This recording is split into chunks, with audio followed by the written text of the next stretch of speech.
नमस्कार प्यारे साथियों। आज हम लोग रूरल मार्केटिंग की यूनिट नंबर 2 में दिए गए टॉपिक को समझेंगे। इसमें हमारा जो आज का टॉपिक है, environmental factors affecting rural market. कौन कौन से ऐसे फैक्टर हैं जो रूरल मार्केट को अफेक्ट करते हैं, उसमें हम लोग कौन कौन से इनमें बेसिक्स पढ़ेंगे। Socio cultural factors, economic factors, demographic factors, technological factor and environmental factor. ये सारे फैक्टर जो हैं, इनको हम लोग वन बाय वन डिस्कस करते हैं। ये हमारी यूनिट नंबर 2 में दिए हुए हैं। सबसे पहले हम लोग समझते हैं कि what is the factors. Rural marketing in India is influenced by, just a minute, rural market rural marketing in India is influenced by a variety of external environmental forces. External means macro environmental factors.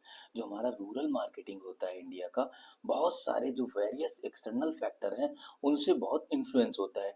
These factor save the consumer behaviour. यही factor जो होते हैं consumer के behaviour को एक shape या आकार देते हैं और मार्केटिंग की स्ट्रेटजीज बनाने में बहुत ही हेल्पफुल होते हैं। And overall market potential in rural area. और इन्हीं को हम लोग बेस बनाकर, इन्हीं जो हमारे फैक्टर्स हैं, इनको बेस बनाकर मार्केट का पोटेंशियल भी बना सकते हैं रूरल एरिया में। Now coming to the next one, understanding these macro environmental factors is critical for marketers. जो भी मार्केटर्स हैं उनको ये मैक्रो इन्वायरमेंटल फैक्टर्स को समझना बहुत ही क्रिटिकल होता है to tailor their approaches for rural consumers. जो रूरल कंज्यूमर्स हैं उनके लिए अपनी अप्रोच को पूरी तरीके से टेलर डाउन करना और उनको कैसे टारगेट करना है, इसके लिए हमारे जो इन्वायरमेंटल फैक्टर हैं बहुत ही मैटर करेंगे। उनमें नंबर 1 पे हम लोगों ने डिस्कस करना है सोशियो कल्चर फैक्टर्स। सबसे पहले ये सोशियो कल्चर फैक्टर्स होते क्या हैं। Socio culture factors refers to the customs. क्या होते हैं, जो कस्टम्स होते हैं, वैल्यूज होती हैं, बिलीव्स होते हैं, ट्रेडिशंस होते हैं, लाइफ स्टाइल होती है एंड सोशल स्ट्रक्चर्स। जो इनके सोशियो कल्चर फैक्टर्स में क्या आता है, हमारा कस्टम्स आएंगे, वैल्यूज आएंगी, बिलीव्स आएंगे, ट्रेडिशंस आएंगे, लाइफ स्टाइल आएगी और सोशल स्ट्रक्चर आएगा। That influence consumer preference. ये सारी चीजें कंज्यूमर के प्रेफरेंस को इन्फ्लुएंस करती हैं। नंबर 1 इसमें हम लोग देखते हैं इसके क्या की एस्पेक्ट हैं। Number 1, tradition and culture. Deep rooted cultural beliefs affect purchasing patterns.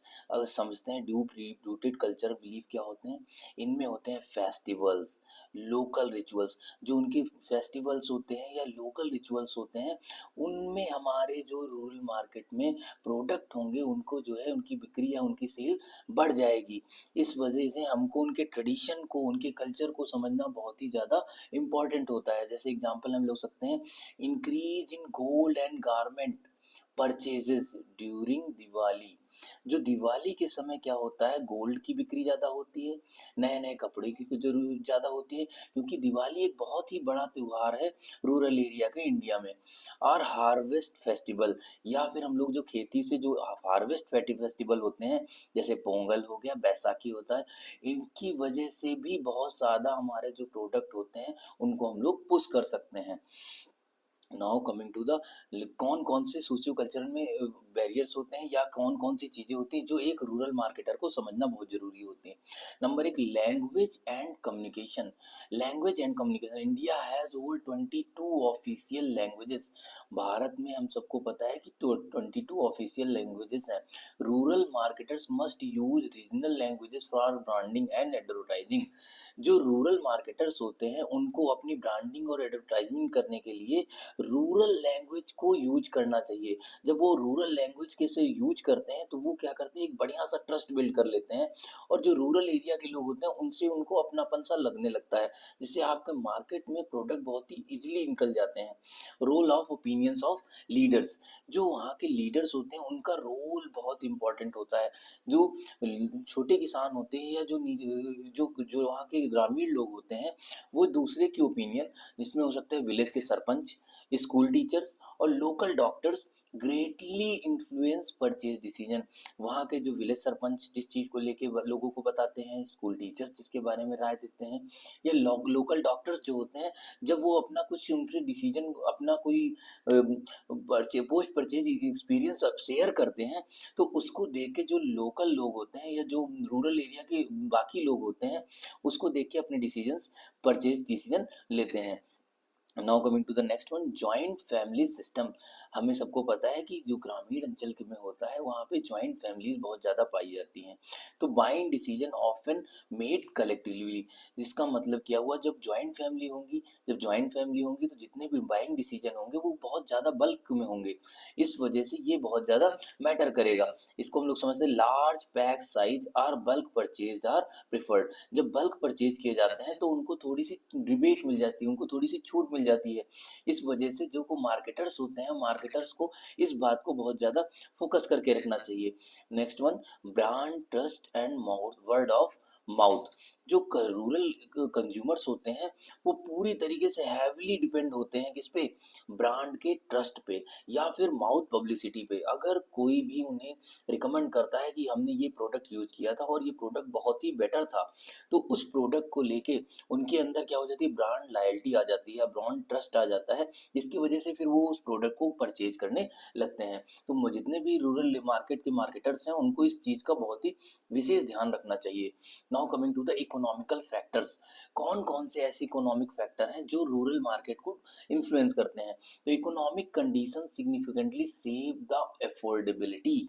जो इकोनॉमिक कंडीशन होती है वो क्या दिखाती है, अफोर्डेबिलिटी की, एंड परचेजिंग कैपेसिटी। और उनकी परचेजिंग कैपेसिटी की दिखाती है कहाँ पे, रूरल मार्केट में। रूरल मार्केट के अंदर जो इकोनॉमिक कंडीशन है वो उनकी अफोर्डेबिलिटी और परचेजिंग कैपेसिटी को शो करती है। इसमें हमारे की एस्पेक्ट क्या होगा, इनकम लेवल एंड ऑक्यूपेशन। मतलब कि उनका इनकम लेवल क्या है और उनका ऑक्यूपेशन क्या है। Majority of rural income comes from agriculture and allied activities. जो रूरल इनकम होती है वो पूरी तरीके से बेसिकली किस पे डिपेंड होती है, एग्रीकल्चर पे या एग्रीकल्चर से रिलेटेड अदर्स एक्टिविटीज पे। इनकी जो इनकम होती है वो क्या होती है, सीजनल होती है। और कब ज़्यादा हायर होती है, जब उनकी हार्वेस्टिंग हो जाती है तब उनकी इनकम बहुत ही ज़्यादा हो जाती है। तो उस समय पे आपको अपने प्रोडक्ट को पुश करना है और अपने प्रोडक्ट को ज़्यादा से ज़्यादा सेल करवानी है। और now coming to the next one, और कौन कौन से फैक्टर हैं इकोनॉमिक फैक्टर्स में। Number one, price sensitivity. Rural consumers are value conscious, even ₹1 and ₹2 price difference affect decisions. मतलब कि अगर आप अपने प्रोडक्ट में ₹1 या ₹2 का भी अगर उन्हें थोड़ी सी भी छूट देते हैं तो उसकी वजह से वो अपने जो है परचेजिंग डिसीजन को चेंज कर लेते हैं। इसका मतलब कि अगर प्राइस में थोड़ी सी भी अगर डिस्काउंट मिलेगा तो वो आपके प्रोडक्ट को परचेज करेंगे। Employment programs. जो गवर्नमेंट स्कीम्स हैं लाइक मनरेगा contribute to rural cash flow and spending. जो मनरेगा हमारा है, मनरेगा के थ्रू जितने भी रूरल एरिया के लोग होते हैं उनको 100 दिन का रोजगार प्राप्त कराया जाता है। और 100 दिन के रोजगार में उन्हें कुछ ना कुछ जो अमाउंट फिक्स है, ₹204 या अभी कुछ बढ़ के ज़्यादा हो गया है, जिसकी वजह से उनको एम्प्लॉयमेंट मिल जाती है और उनकी इनकम बढ़ जाती है। इसको भी, इस फैक्टर को भी हमें कंसीडर करना चाहिए जब हम अपने प्रोडक्ट को रूरल एरिया में लॉन्च कर रहे हो या अपने रूरल मार्केटिंग कर रहे हो।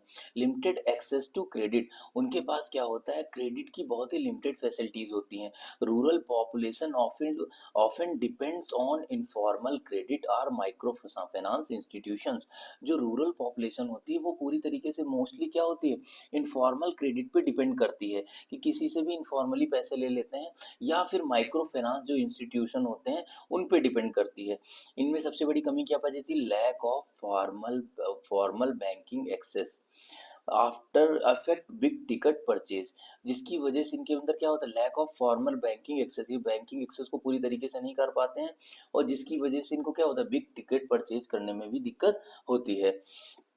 Now coming to the third one, हमारा तीसरा फैक्टर क्या है, micro factor, demographic factors. Demographic factors क्या होता है हम समझते हैं।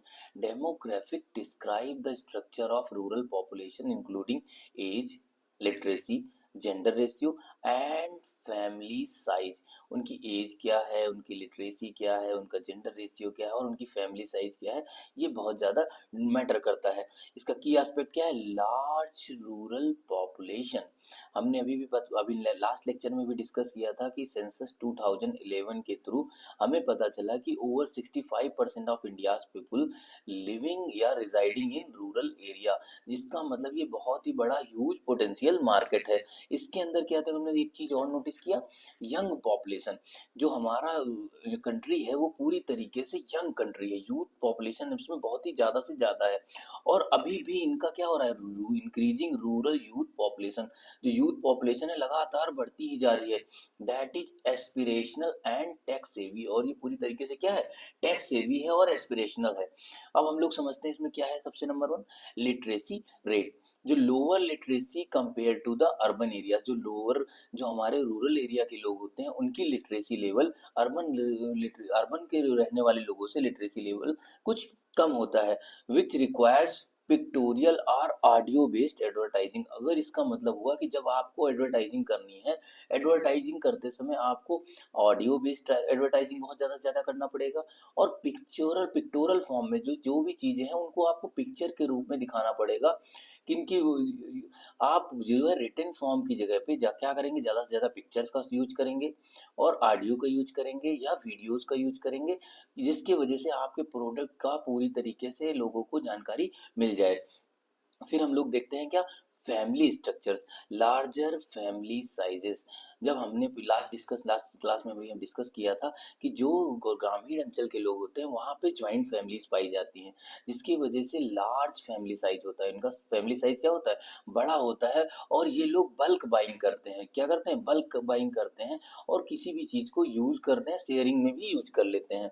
Now coming to the third next one, gender roles. In many areas, women influence consumption choices like food, FMCG, healthcare. बहुत सारे एरियाज में वुमेन क्या करती हैं, इन्फ्लुएंस करती हैं कंजम्पशन चॉइसेस को, जैसे कि food, FMCG product and health care को लेके। हेल्थ केयर से रिलेटेड चीज़ें, एफएमसीजी से रिलेटेड प्रोडक्ट और फूड प्रोडक्ट, इसमें क्या होता है, वुमेन का इन्फ्लुएंस ज़्यादा होता है। इस बात को भी हमें as a rural marketer consider करना चाहिए। Now coming to the technological factor, कौन कौन से ऐसे टेक्नोलॉजिकल फैक्टर हैं जो रूरल मार्केट को अफेक्ट करते हैं। तो सबसे पहले हम लोग समझते हैं टेक्नोलॉजिकल फैक्टर क्या होते हैं। Technology is rapidly transforming rural India. जो हमारा टेक्नोलॉजी है रूरल इंडिया को बहुत तेजी से रैपिडली ट्रांसफॉर्म कर रही है, opening new opportunities and also posing challenges. क्या कर रही है, नई अपॉर्चुनिटीज भी ला रही है और साथ के साथ बहुत सारे चैलेंजेस भी खड़ी कर रही है। नमस्ते, हम लोग कैसे, की एस्पेक्ट सबसे पहले क्या है, मोबाइल एंड इंटरनेट पेनिट्रेशन। हमारा सबसे ज़्यादा क्या हुआ है, मोबाइल और इंटरनेट का पेनिट्रेशन हो गया है। Mobile phones are widespread even in remote areas. आजकल हम लोग देखते हैं सभी के हाथ में मोबाइल फ़ोन है। इसका मतलब जिसके पास मोबाइल फ़ोन है वो इंटरनेट से पूरी तरीके से कनेक्ट हो गया है।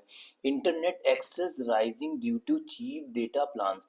जो हमारा पहले क्या था कि हमारे पास जो डेटा प्लान्स होते थे बहुत महंगे होते थे, लेकिन जैसे जियो आया, जियो ने क्या आकर क्या किया, धूम मचा दी और अपने जो डेटा प्लान को है बहुत ही सस्ता कर दिया। इसकी वजह से जो ग्रामीण अंचल के लोग हैं उन्होंने इंटरनेट का एक्सेस करना थोड़ा सा ज़्यादा कर दिया। अब आजकल तो उनका जो है डबल हो गया है, जितना भी इंटरनेट यूजेस जो है लास्ट डिकेड से जस्ट डबल हो गया है।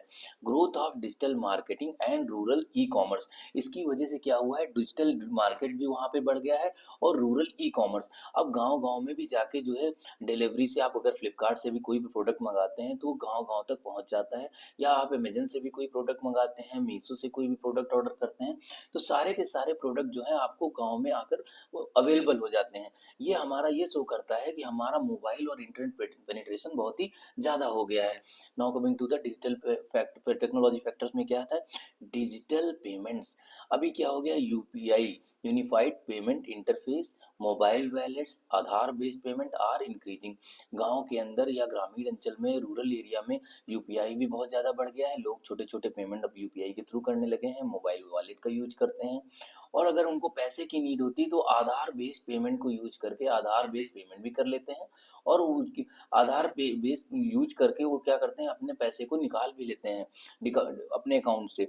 Digital financial inclusion is changing consumption behaviour, और डिजिटल फाइनेंशियल इंक्लूजन की वजह से जो इनका कंजम्पशन रेट है वो धीरे धीरे क्या हो गया है, चेंज हो गया है। Just a minute. फिर हम लोग देखते हैं एग्रीटेक एंड इंफॉर्मेशन एक्सेस। इसकी वजह से क्या हुआ, एग्रीटेक एंड इंफॉर्मेशन एक्सेस की वजह से बहुत सारे ऐप्स आ गए हैं जो एग्रीकल्चर से रिलेटेड सारी सुविधाएं देते हैं या जानकारी देते हैं। iOS आ गया है। एंड रेडियो प्रोग्राम्स, जो रेडियो प्रोग्राम्स होता है वो फार्मर्स को एजुकेट करता है किन चीज़ों को लेके, प्राइस को लेके, वेदर को लेके, और कौन कौन सी एग्रीकल्चर प्रैक्टिसेस को यूज किया जाए, इन सब को लेके क्या करता है, इंफॉर्मेशन देता है। Next one, TV and radio reach. जो हमारी टीवी है और रेडियो रीच है बहुत तगड़ी तरीके से, बहुत अच्छे तरीके से गांव गांव तक पहुंच चुकी है, जिसमें क्या है, टीवी है, एफएम रेडियो है, DTH direct to home have higher penetration in rural area. इसने क्या किया है, हायर पेनिट्रेशन कर दिया है कहाँ पे, रूरल एरियाज में। साथ के साथ रिन्यूएबल एनर्जी यूजेस, जो क्या हो गया है कि गाँव में बहुत ज़्यादा अब आजकल रूरल एरिया में रिन्यूएबल एनर्जी का यूज बढ़ गया है। कि उसका सबसे बड़ा कारण क्या है, सोलर पावर्ड इक्विपमेंट्स। जो रूरल एरिया के लोग हैं वो आजकल क्या कर रहे हैं, यूज कर रहे हैं सोलर पावर इक्विपमेंट्स, जिसकी वजह से उनके जो इलेक्ट्रिसिटी का प्रॉब्लम था वो भी सॉल्व हो गया है। And lighting systems are growing, और साथ के साथ वहाँ क्या, वो लाइटिंग सिस्टम भी बढ़ती जा रही हैं in rural household, rural के हाउस होल्ड्स में। Now coming to the other environmental factors, जो रूरल मार्केटिंग में जो अदर इन्वायरमेंटल फैक्टर हैं वो कैसे अफेक्ट करते हैं रूरल मार्केट को। Number one, political and legal environment, कि कौन सा पॉलिटिकल फैक्टर इन्वायरमेंट को अफेक्ट करेगा, या कौन कौन से ऐसे लीगल फैक्टर हैं जो इन्वायरमेंट को अफेक्ट करेंगे, उनको हम समझते हैं एक एक करके। गवर्नमेंट पॉलिसीज लाइक सब्सिडीज, जैसे कि हमें कोई सोलर पैनल लगवाना है तो उसके लिए हमें सब्सिडी मिल जाती है, तो that matters a lot for in rural market. GST, goods and services tax, कितना परसेंट हमको उस पर लग रहा है उससे हमें समझ में आ जाएगा। लोन वेवर्स इम्पैक्ट डिमांड, और इस अगर आपने उनको लोन वेवर्स भी दे दिया तो इसकी वजह से क्या हो जाएगा, डिमांड बढ़ जाएगी। Regulatory frameworks for advertising, rural employment and land use affect marketing strategies. Regulatory framework किसके लिए, एडवर्टाइजिंग के लिए, रूरल एम्प्लॉयमेंट के लिए, एंड लैंड यूजेस के लिए अफेक्ट करता है इसको, मार्केटिंग स्ट्रेटजीज को। साथ के साथ जियोग्राफिक एंड क्लाइमेटिक कंडीशन, जो जियोग्राफिकल और क्लाइमेटिक कंडीशन होते हैं वो कौन कौन से कैसे मैटर करते हैं, scattered villages, poor roads and electricity uses hinder logistics.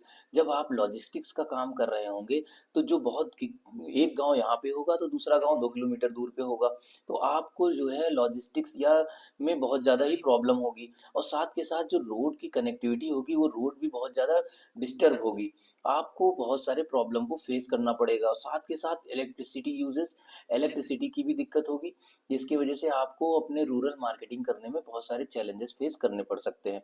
साथ के साथ आपको क्लाइमेटिक रिस्क का भी देखना पड़ेगा, कभी ड्रॉट आ जाएगा, कभी फ्लड आ जाएगी, विच में affect rural income and buying behaviour, जिसकी वजह से रूरल के लोगों की क्या होगी, इनकम डिस्टर्ब हो जाएगी, और उसके वजह से उनका बाइंग बिहेवियर भी चेंज हो जाएगा। Now coming to the infrastructure limitation, जैसे कि हमें सबको पता है कि रूरल एरिया के अंदर इंफ्रास्ट्रक्चर लिमिटेशन भी बहुत ज़्यादा है, जिसमें लिमिटेड कोल्ड स्टोरेज की फैसिलिटीज़ बहुत ही लिमिटेड हैं, वेयर हाउसिंग भी बहुत ज़्यादा, बहुत कम से कम है, और साथ के साथ कनेक्टिविटी की भी बहुत ज़्यादा प्रॉब्लम है due to not good route services. साथ के साथ challenges in last mile delivery and product availability, जिसकी वजह से हम अंतिम छोर तक डिलीवरी करने में और प्रोडक्ट की अवेलेबिलिटी करने में बहुत बड़ा हमारे लिए क्या हो जाता है, चैलेंज हो जाता है। और आते हैं हम लोग, अब देखते हैं कि इसका कंक्लूजन क्या निकला हमारा। Understanding environmental factors in rural marketing is essential for designing effective products, pricing, promotion and distribution strategies. जब हम लोग प्रोडक्ट की इफेक्टिव डिजाइनिंग कर रहे हो, प्राइसिंग कर रहे हो, प्रमोशन के बारे में सोच रहे हो या डिस्ट्रीब्यूशन की स्ट्रेटजीज बना रहे हो, तो इन सारे फैक्टर को हमें कंसीडर करना पड़ता है। Marketer must adapt to local cultural नॉन्सेस।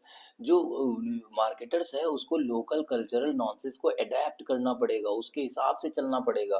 साथ के साथ उसे क्या करना पड़ेगा, consider the seasonal income pattern. उसको सीजनल इनकम पैटर्न को भी समझना पड़ेगा, तब उसके प्रोडक्ट का जो है सेल बढ़ जाएगा। Use regional media and languages. साथ के साथ उसको रीजनल मीडिया को समझना पड़ेगा और वहाँ की लोकल लैंग्वेज को समझना पड़ेगा, जिसकी वजह से वहाँ के लोगों का वो ट्रस्ट बिल्ड कर दे सके और अपने प्रोडक्ट को मैक्सिमम तरीके से लोगों तक अवेलेबल करा सके। Leverage digital and mobile technology. साथ के साथ उसको डिजिटल पेमेंट और मोबाइल टेक्नोलॉजी का पूरी तरीके से लेवरेज लेना है। उसका क्या लेना है, उसका लाभ लेना है, जिसकी वजह से उसका प्रोडक्ट का जब आप वो प्राइसिंग कर रहे हो या प्रमोशन कर रहे हो या डिस्ट्रीब्यूशन कर रहे हो, तो उसमें उसका आप उसका प्रॉफिट ले सकें या लेवरेज ले सकें। And also focus on trust building and long term engagement. साथ के साथ आपको क्या करना है, ट्रस्ट बिल्डिंग बनानी है और लॉन्ग टर्म एंगेजमेंट बनाना है। ऐसा लॉन्ग टर्म एंगेजमेंट बनाने से आपको ये फायदा होगा कि एक कस्टमर जो आपके पास आया वो लंबे समय तक आपके पास रहेगा। Thank you for today class, we will meet in next lecture.